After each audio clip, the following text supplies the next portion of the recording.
How's it going, everyone? College Lefty, and in this video I'm going to be ranking the top 10 players at each position in MLB The Show 22, so let's go ahead and get right into it.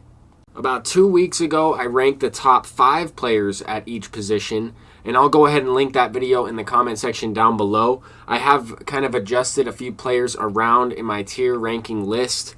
A lot of these players are versatile. You can use them at a variety of positions, and you'll notice that a lot of the players are on here a couple times because they're in secondary positions, or I think that they play better in certain spots depending on how many lefties, righties, switch hitters you can fit in your lineup, depending on what your specific team needs in this game.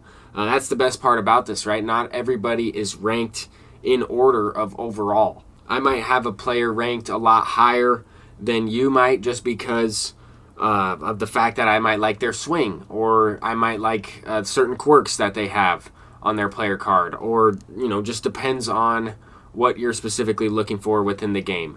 But as we go through this, right, we've already gone through the catchers, we've already gone over a couple of the first basemen. A lot of this is personal preference, and you might have a different team entirely. If I was a no money spent player, I would have a completely different squad than I have right now.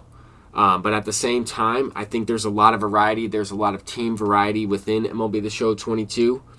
And a lot of these players have been, usable for a long time within the game. I am going to have some of the cards that were released at launch in this video, in the top 10 in certain areas.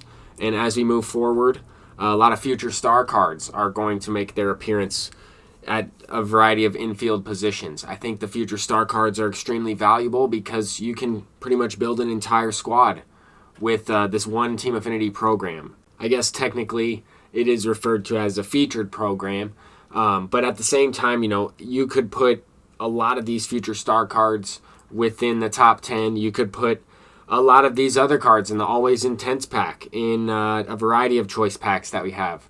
I don't think I have many big dog players, if any. A lot of collection rewards are featured in here. But this is, once again, just personal preference. A lot of switch hitters. I have a tough time, or at least a challenging time, hitting lefty-lefty in this year's game. I'm more comfortable righty-righty. And it depends on how many lefties you want to put in your lineup. I think that is predominantly where my rankings can be a lot different than a lot of people. I just value certain positions and certain players a little bit differently than some people do, but at the same time, there are just a ton of great players to use in the game. As we get into shortstops, some people were asking me about Brandon Crawford. In the last one, I didn't have Michael Young. I think Brandon Crawford might just be a little bit too slow at shortstop, and I don't really like Michael Young's swing. I'd almost rather use Francisco Lindor, but at the same time, it depends on what difficulty you're playing on. If I was playing on Legend, I wouldn't want to use a guy with 70 contact over a guy with 110 or 115 contact. You have to have certain attributes on certain difficulties, and that's where it makes it really difficult to rank these players, because they're all different types of players. They're all valuable, and they have different values on different difficulties within the game. I really think Jorge Polanco should have been in the top 5 on my previous video. I just didn't really get a chance to use him a whole lot. But you could use him at shortstop or second base. I think he'll play better at second, and he might even be better than that Chase Utley in certain ways, just because he has higher contact. He doesn't have the great fielding. Chase Utley's more of a complete player, but that Jorge Polanco is like 10K, 10 to 15K, and he's one of the best cards in the infield, in my opinion. But as we kind of move forward, a few of these players start to make a reappearance on the list.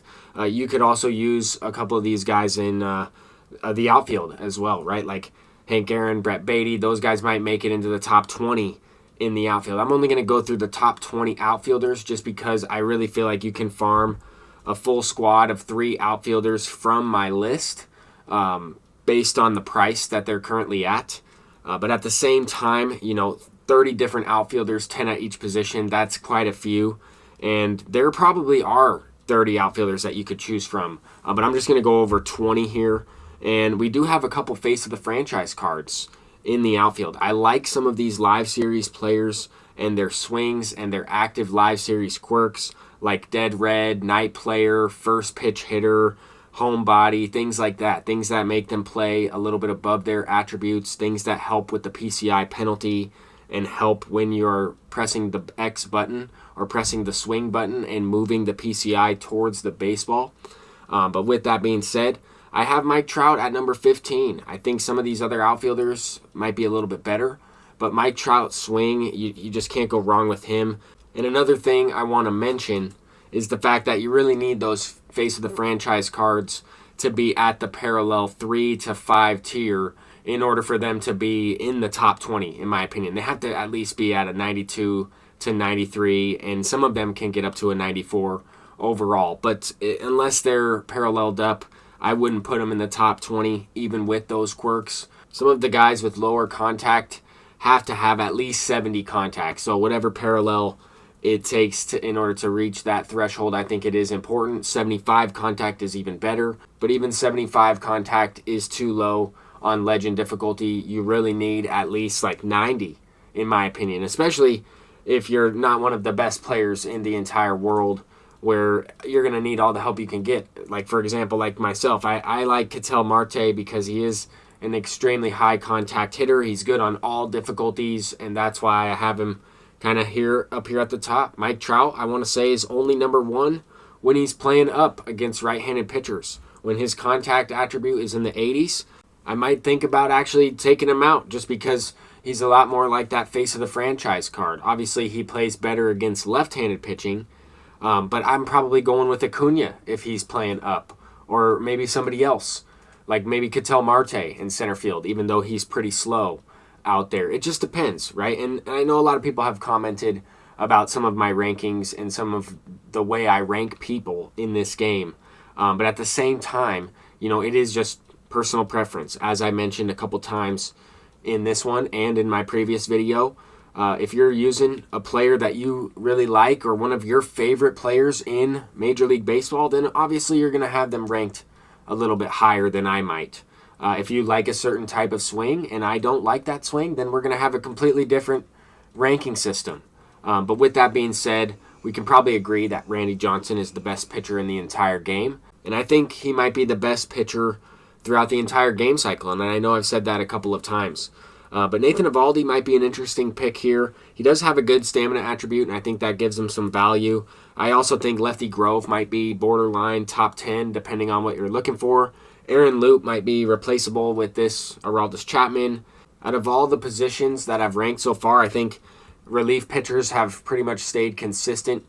We have Goose Gossage, who's a brand new card, kind of added to the list here. And that's the thing. Moving forward, we're going to have more cards released. The rankings are going to change.